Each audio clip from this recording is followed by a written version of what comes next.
these seals, this is the foot valve housing seal, this is the cylinder seals. This is a high pressure seal and a backup ring that goes on the end of your shaft. These are your Chevron packets. They usually come zip tied together in the correct order. This is being down with the mountain on top, and this is the top that has the valley. So let's get started. You're gonna need your 9/16 wrench, socket on the impact, doesn't matter. Take these bolts out of the bottom.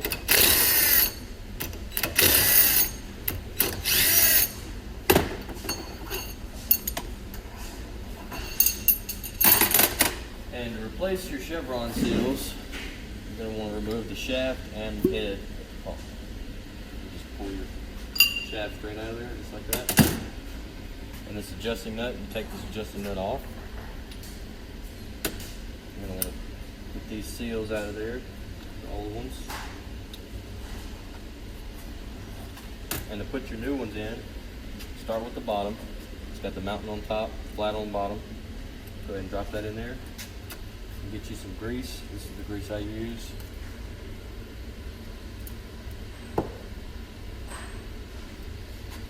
Grease the top of that first Chevron pack.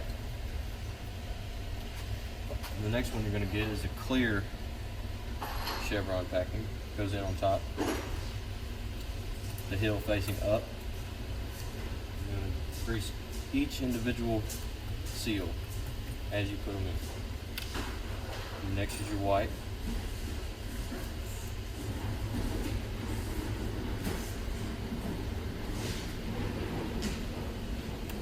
Go back with the clear.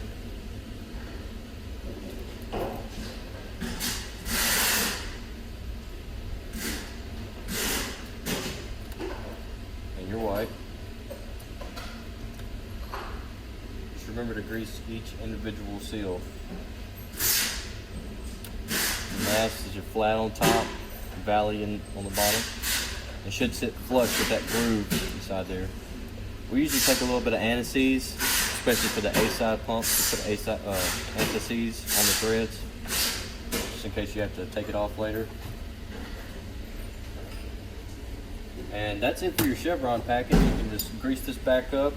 This goes on top of here, and you slide it into the pump, and you put your bolts back. But I'm going to show you how to get a full rebuild kit.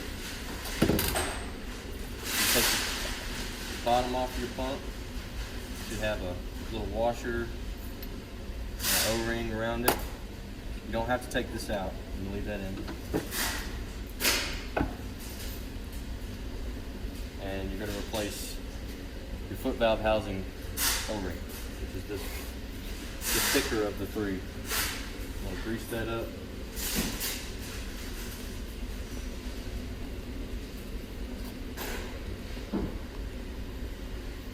Ball in first, and there's a groove on this washer. Make sure the beveled end is going down toward the ball, which would be up in the pump. Take your base and put it back on. Obviously, if you get O-rings for these, you need to go ahead and change those. It's pretty self-explanatory. What I do is I put this upside down in the vise, like so. Take your 1-inch wrench.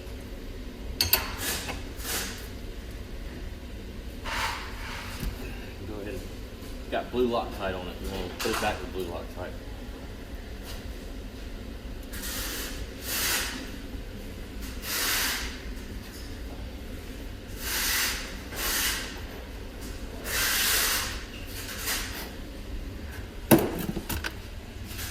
You're going to want to remove your backup ring and your old high pressure valve, or seal. Get your new ones. You're going to want to grease the inside of your high pressure seal. Grease it up. And the metal pieces go toward the top of the shaft, which is facing downward in this case. Backup ring goes on top. You shouldn't have to replace your ball or spring. You should just leave them where they are unless there's something wrong with them. You can inspect it to make sure there ain't dinks or debris stuck in the transfer housing. And you're gonna get you some blue Loctite.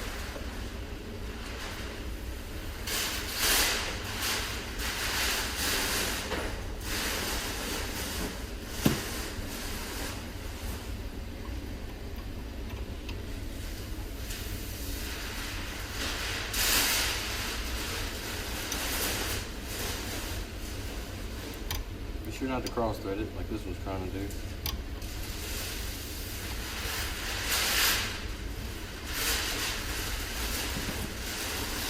And then your 1-inch wrench.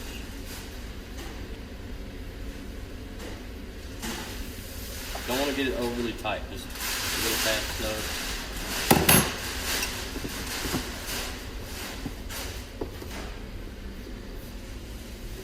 Really get this greasy.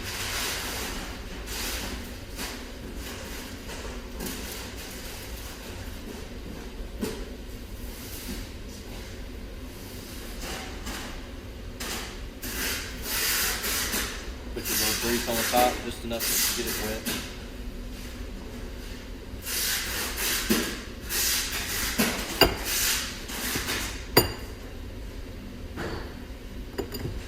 Get your rubber mallet.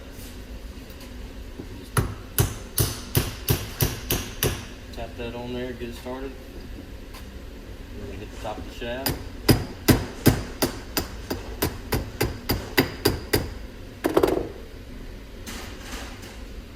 Make sure it seats all the way.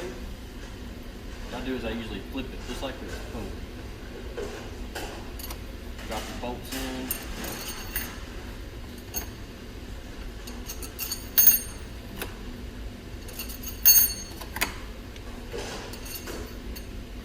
Make sure the holes are on the same side of the pump.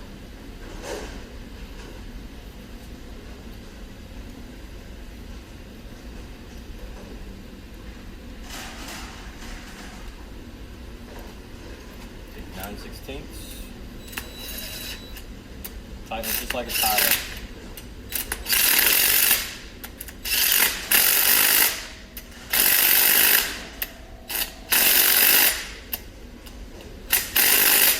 Once you get your pump put back together, you're going to take your spanner wrench and you're going to tighten this adjusting nut up. Once you get it pretty tight, I'll show you what to do. Now to tighten those seals up inside there, you're going to want to just tap with a rubber mallet, tap on your shaft.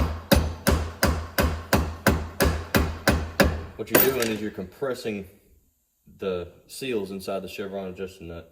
And you're going to want to tighten it some more. And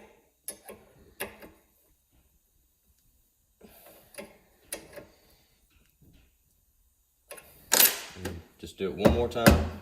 Make sure you got all the space taken care of.